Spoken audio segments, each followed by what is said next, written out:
Hello viewers, welcome back to பொற்செல்வியின் தமிழ் சமையல். இப்போது ஈஸியாக வீட்டில் சாக்லேட் மாய்ஸ்ட் கேக் எப்படி செய்கிறதுன்னு பார்க்கலாம். இது எக்லெஸ் கேக்கு, நல்லா டேஸ்ட்டாக இருக்கும். நம்ம வீட்டில் என்ன ஃபங்க்ஷன்னாலும் ஈஸியாக செஞ்சிடலாம். இப்போ இதை எப்படி செய்கிறதுன்னு பார்க்கலாம். இப்போது ஒரு 8 இன்ச்சு டின்னு எடுத்திருக்கேன். அதை அப்படியே க்ரீஸ் பண்ணி எடுத்து வச்சுப்போம். 2 கப்பு ஆல் பர்பஸ் ஃப்ளார், அதாவது மைதா மாவு எடுத்திருக்கேன். கூடவே 1/4 கப்பு கொக்கோ பவுடர் எடுத்துக்கலாம். 1 டீஸ்பூன் பேக்கிங் பவுடர் எடுத்துக்கலாம். ஒரு 1/2 டீஸ்பூன் பேக்கிங் சோடா எடுத்துக்கலாம். கொஞ்சமாக சால்ட் எடுத்துக்கலாம்.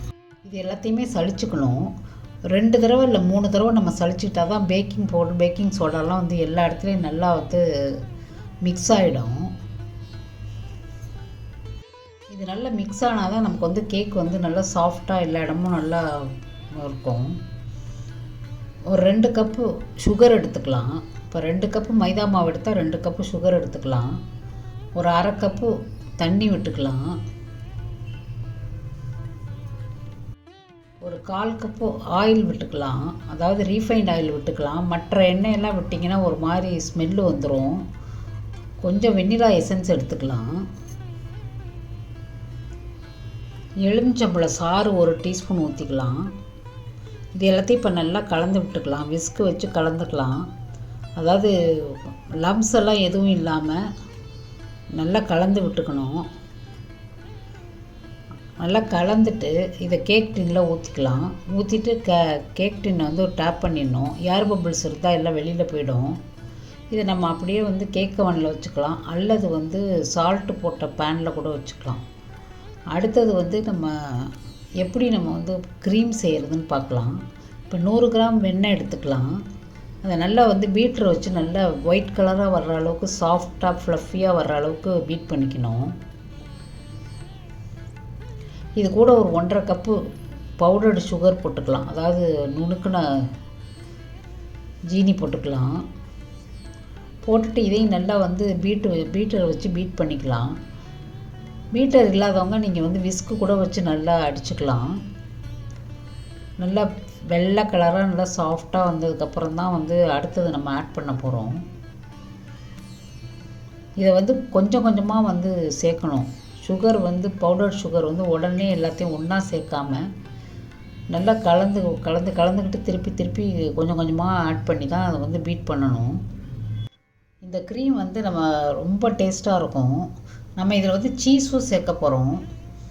அதனால் நல்லா டிசைன் பண்ணுறதுக்கும் நல்லா வரும். சீஸ் சேர்க்கறதுனால டேஸ்ட்டும் ரொம்ப நல்லாயிருக்கும்.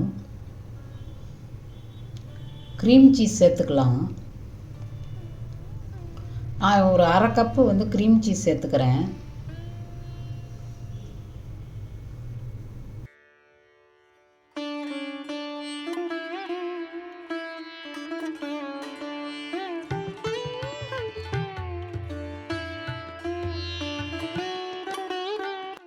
இதையும் சேர்த்து நல்லா பீட் பண்ணிக்கலாம்.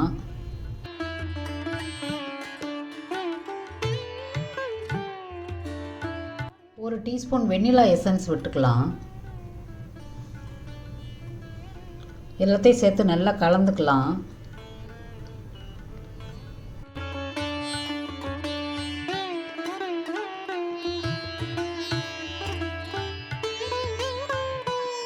டிசைன் பண்ண ஒயிட் கலர் வேணும்னா இதை அப்படியே எடுத்து வச்சுக்கலாம். இன்னும் நம்ம சாக்லேட் கலர் வேணும்னா சாக்லேட் கலர், அதாவது 3 டீஸ்பூன் கொக்கோ பவுடர் சேர்த்துக்கலாம்.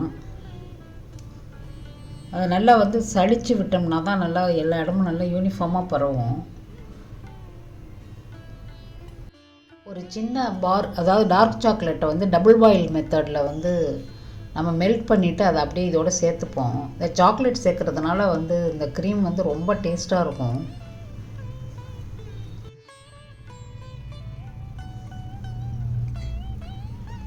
நமக்கு இப்போ கேக்கும் ரெடி ஆகிடுச்சு. இது மேலே க்ரீம் அப்படியே அப்ளை பண்ணிக்கலாம். நம்ம ஒயிட்டாக உள்ள க்ரீம் நம்ம எழுதுறதுக்காகவும் அந்த சாக்லேட் கலரில் உள்ளது மேலே ஸ்ப்ரெட் பண்ணவும் வச்சுக்கலாம். நல்ல டேஸ்டான ஒரு சூப்பர் கேக் ரெடி ஆகிடுச்சு. நம்ம வீட்டிலையே சீக்கிரமாக நம்ம தயார் பண்ணிட்டோம். நம்ம பிள்ளைகளுக்கு ஒரு பர்த்டே அப்படின்னா நம்மளே வீட்டில் செஞ்சுக்கலாம். இந்த கேக் கூட என்னுடைய பேரன் மெடிக்கல் காலேஜில் சீட் வாங்கினதுனால இதை நான் ரெடி பண்ணியிருக்கேன். ரொம்ப ஹாப்பியான அக்கேஷன்ஸில் இந்த மாதிரி கேக் நம்ம வீட்டிலே தயாரிக்கிறப்ப நல்ல டேஸ்ட்டாக சந்தோஷமாக நம்ம கேக் வெட்டலாம்.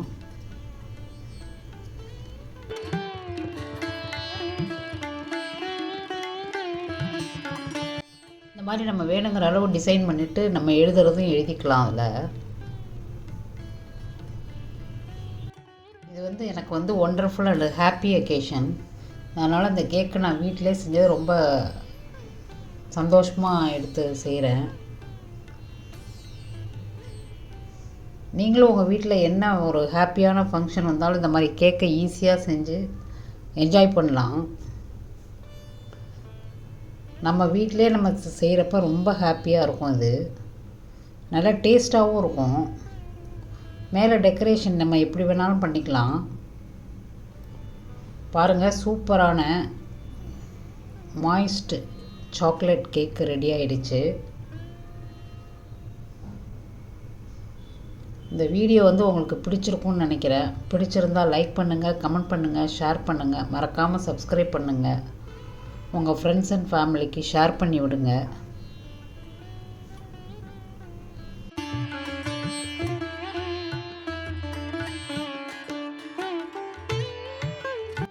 தேங்க்யூ ஃபார் வாட்சிங். மீண்டும் ஒரு பதிவில் சந்திப்போம். வணக்கம்.